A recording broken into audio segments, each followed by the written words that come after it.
எப்பா சென்னை போயிருந்தியே, சென்னை அனுபவம்லாம் எப்படி இருந்துச்சு? அதாவது சென்னை அனுபவம் சொல்றத விட எங்கள் கேப்டனுடைய ஆலயம் அங்கே போயிட்டு வந்ததுக்கப்புறம் அங்கே போயிட்டு வந்தது அனுபவம் ரொம்ப மனநிறைவோட. எப்படி சொல்கிறது, சென்னைங்கிறது நான் வந்து கோயம்புத்தூருக்குள்ளாரியே ஏதோ ஒரு டவுன் சிட்டிக்குள்ளே இருக்கணும் போய் என்னை நிற்க வச்சு கிரகன்னு சுற்றி விட்டாங்கன்னா திரும்பி வர வழி தெரியாது. அந்த மாதிரி தான் இருப்பேன். அப்படி இருந்துட்டும் சென்னை கேப்டன் ஆலயம் போகணும்னு சொல்லிட்டு இது 2வது டைம். ஃபஸ்ட்டு டைம் போனேன். ஃபஸ்ட் டைம் போகும்போது அந்த சென்னைங்கிறது மிக பிரம்மாண்டமாக ஒரு புதுசாக ரொம்ப ஒரு இதாக இருந்துச்சு. இந்த வாட்டி போகும்போது அவ்வளோக்கு ஒரு பயமோ பதட்டமோ எதுவும் இல்லாமல் நார்மலாக இருந்துச்சு. எங்கேயோ நம்ம கோயம்புத்தூர்க்குள்ள சுற்றிட்டு இருக்கிற மாதிரி ஒரு நார்மலாக இருந்துச்சு, நல்லா இருந்துச்சு.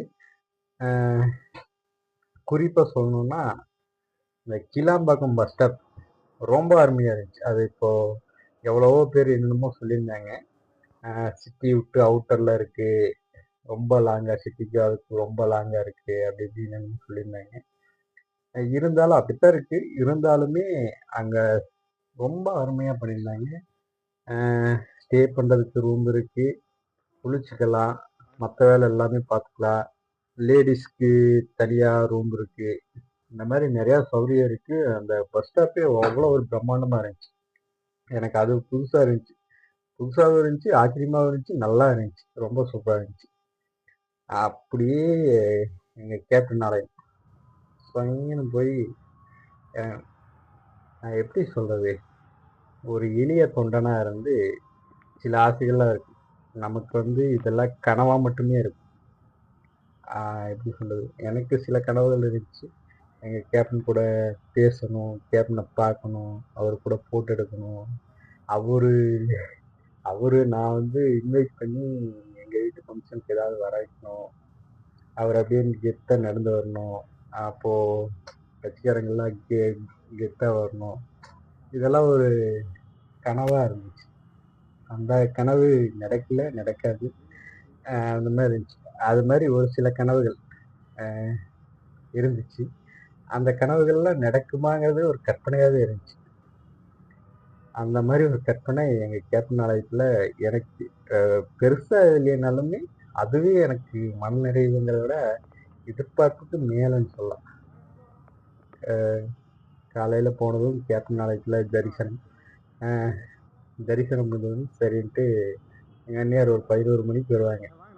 அப்போ 11 மணிக்கு வரதுக்குள்ளாரி நம்ம ரெகுலருக்கு எல்லாம் ஏதாவது இருந்துச்சுன்னா பார்த்து முடிச்சுட்டு ரெடியாக இருந்தோம். அண்ணியார் வந்தாங்க. வந்து இறங்கினோடனே அண்ணியார்கிட்ட ரொம்ப க்ளோஸாக எனக்கு முன்னால் ஒருத்தர் நிற்கிறாரு, அவருக்கு பின்னாலாம் அவ்வளோ டிஸ்டன்ஸில் இருந்து அண்ணியார் பார்த்தேன்.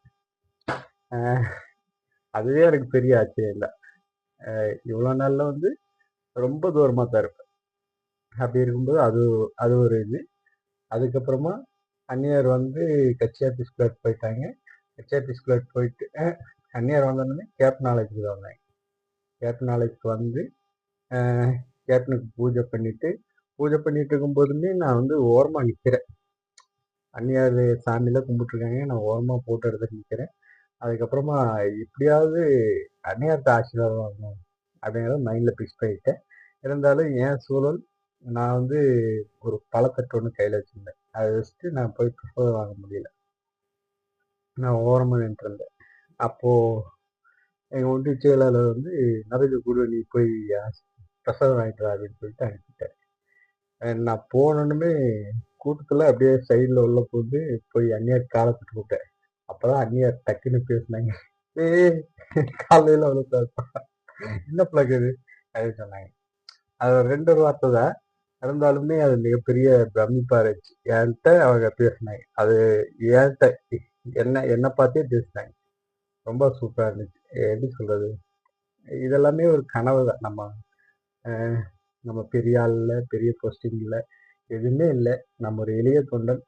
அந்த கட்சியில் இருக்கோம், கேப்டனை பிடிக்கும், கேப்டனுக்காக உழைக்கிறோம், நம்ம ஓரளவுக்கு உழைக்கிறோம். அப்படி இருக்கும்போது அவங்க கிட்ட பேசணுங்கிறதெல்லாம் ஒரு கற்பனையில் கூட நடக்காது. அப்படி இருக்கும்போது இது நடந்துச்சு. அது மட்டும் இல்லாமல் கட்சி ஆஃபீஸ்குள்ளாரி எங்கள் மாவட்டத்துக்கு ஒரு டைமிங் கொடுத்து உள்ள அனுப்பிட்டாங்க. மேலே அந்நியார் இருக்காங்க. மேலே அந்நியார் இருக்கும்போது கீழே இருக்கிற முக்கியமான நிர்வாகிகள் மட்டும், மாவட்ட ரீதியாக இருக்கிறவங்க, ஒன்றிய ரீதியாக முக்கியமாக இருக்கிறவங்க மட்டும் மேலே வர சொன்னாங்க. நான் நினச்சிருந்தேன், சரி எப்படியாவது போட்டோ எடுப்பாங்க அவ்வளோதான் அப்படின்னு நான் நினச்சிட்டேன். அதுக்கு கீழே இருக்கிறவங்களை வந்து ஒவ்வொரு ஒன்றியம் வாரியாக கூப்பிடுவாங்க அப்படின்னு நினச்சிருந்தேன். இவங்க போனவங்க கிட்டத்தட்ட ஒரு 1.5 மணி நேரம் 2 மணி நேரம் கழிச்சு கீழே வந்தாங்க. அப்போ கீழே வந்ததுக்கப்புறமா அந்நியார் இப்போ வருவாங்க, இங்கே நிற்பாங்க, எல்லாம் அவங்க வந்து போட்டோ எடுக்கலாம் அப்படின்னு சொன்னாங்க. சரி ஓகே அப்படிங்கிற மாதிரி நான் இருந்தேன். எல்லாருமே போட்டோ எடுத்துட்டு போயிட்டாங்க. கடைசியாக எங்கள் ஒன்றியம் மட்டும் தனியாக இருந்தோம். நாங்கள் ஒரு 7 பேர் பக்கம் இருந்தோம். அப்போது நாங்கள் போய் போட்டோ எடுக்கிறதுக்கு நாங்கள் போயிட்டோம். நாங்கள் போயிட்டு கடைசியாக போட்டோ எடுத்து நிற்கிறோம். எல்லாருமே ஒரு குரூப் போட்டோ எடுத்துக்கலாம், மாவட்ட வாரியாக இருக்கிற எல்லாருமே ஒன்றா நின்று ஒரு குரூப் போட்டோ எடுக்கலாம் அப்படின்னு சொல்லி அந்நியார் சொல்ல, சரின்ட்டு நாங்கள் எல்லாருமே நிற்கிறோம். நான் ரொம்ப அவுட்டரில் போயிட்டேன், ரொம்ப தூரம் போயிட்டேன். அப்படி இருக்கும்போது என்னோட மூஞ்சியெல்லாம் அந்த கேமராக்கே வராது, அந்த அந்த ரேஞ்சில் இருந்தேன். அப்போது யாராவது முன்னால் வந்து உட்காருங்கப்பா, முன்னால் வந்து உட்காருங்க அப்படின்னு சொன்னீங்க. அப்போ டக்குன்னு நான் ஓடி வந்து முன்னால் போயிட்டேன். நாங்கள் ஒரு 4 பேர் அந்நியார் முன்னால், அந்நியார் நிற்பாங்க, அந்நியாருக்கு முன்னால் நாங்கள் உட்காருவோம். அதெல்லாம் பயங்கர ஒரு பூஸ்ட் பம்ப்ஸ். கனவுலையும் நினச்சி பார்க்க முடியாத சில விஷயங்கள். நம்ம கற்பனையாக இதெல்லாம் ஆசைப்பட்டிருப்போம், அது அது வந்து நடந்தது. அப்போது போட்டோ எடுத்தாச்சு. எடுத்தோடனே நாங்கள் எல்லாம் எந்திரிச்சோம். எந்திரிக்கும் போது அந்நியார் வந்துட்டு எல்லாம் கொஞ்சம் நில்லுங்க, பக்கம் வாங்க அப்படின்னு சொல்ல, அந்நியார் வந்து எங்கிட்ட பேசணும், கட்சியோட செயல்பாடை பற்றியும் எங்களுக்கு ஒரு சின்ன அறிவுரை இல்லை. எல்லாம் முன்னால் வாங்கும்போது அந்நியாருக்கு முன்னால் இருக்கிற நாங்கள் ஒரு 2 பேர் எந்திரிச்சோன்னே முன்னால் போகும்போது நான் என்னை சுற்றி ஒரு 4 பேர் அந்நியார் எப்படி நிற்கிறேன். அந்நியார் கரெக்டாக என்னை பார்த்தே பேசுகிறாங்க. எல்லாம் கரெக்டாக நல்ல முறையாக வேலை செய்யணும், நம்ம கட்சி இந்த வாட்டி ஜெயிக்கணும், கண்டிப்பாக நம்ம சட்டசபைக்கு போகணும், அதுக்காக எல்லாம் எந்த ஒரு சங்கட தலைப்பு இல்லாமல் நல்ல முறையாக வேலை செய்யணும் அப்படின்னு சொல்லிட்டு பேசுனாங்க. உண்மையாகவே இது வந்து எப்படி சொல்கிறது, நமக்கு ஒரு கற்பனை கூட இல்லை. நம்ம இன்னும் ஒரு வார்டில் சின்னதாக ஒரு வேலை செஞ்சுட்டு இருக்கோம். அப்படி இருக்கும்போது அவங்ககிட்ட பேசுவோம், அதெல்லாம் எனக்கு மைண்டில் கூட இல்லை. மேஜிக்கல் மாதிரி அப்படியே நடந்துச்சு. ரொம்ப ஒரு திருப்தியாக இருந்தது. கேப்டன் ஆலயத்தில் தரிசனம் ரொம்ப ரொம்ப ரொம்ப ரொம்ப திருப்தியாக இருந்தது. எப்படி சொல்கிறது, அந்த நேரத்தில் மலர் அலங்காரம் ஆகட்டும், கேப்டன் அந்த கட்சி ஆஃபீஸ்குள்ளேயே நாங்கள் போனதுமே பேக் வேர்க்குள்ளே போயிட்டோம். கட்சி ஆஃபீஸ்குள்ளே இருக்கிற ஒவ்வொரு ஃபோட்டோஸுமே, கேப்டனுடைய ஃபோட்டோஸுமே அப்படியே நம்மளை பார்த்து பேசுகிற மாதிரியே இருக்கு. எந்த ஃபோட்டோ பார்த்தாலுமே அவர் வந்து நம்மகிட்ட பேசுகிற மாதிரியே ஒரு ஃபீல். அவ்வளோ அழகாக இருந்துச்சு. அவர் கண் அத்தனையுமே நான் எங்கே போய் நின்னாலும் என்னையே பார்க்குது. அப்படியே ஆஃபீஸ்லேருந்து வெளியே வரும்போது ஃப்ளெக்ஸில் அவரோட ஃபோட்டோஸ் இருக்கும், ஒரு 3-4 ஃபோட்டோஸ். அந்த அத்தனை ஃபோட்டோவையுமே அப்படியே என்னையே பார்க்குது. அவர் என்கிட்ட ஏதோ பேசுகிற மாதிரியே ஒரு ஃபீல்.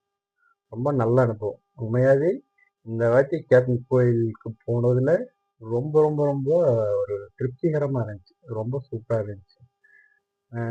வாழ்க தேசிய முற்போக்கு திராவிட கழகம், வாழ்க கேப்டன் புகழ். நிச்சயமாக அந்நியாருடைய நல்ல ஆசீர்வாதத்தோட எல்லாரும் களப்பணியாற்றுவோம். தேசிய முற்போக்கு திராவிட கழகத்தை ஒரு நல்ல நிலைக்கு கொண்டு வருவோம். நன்றி, வணக்கம்.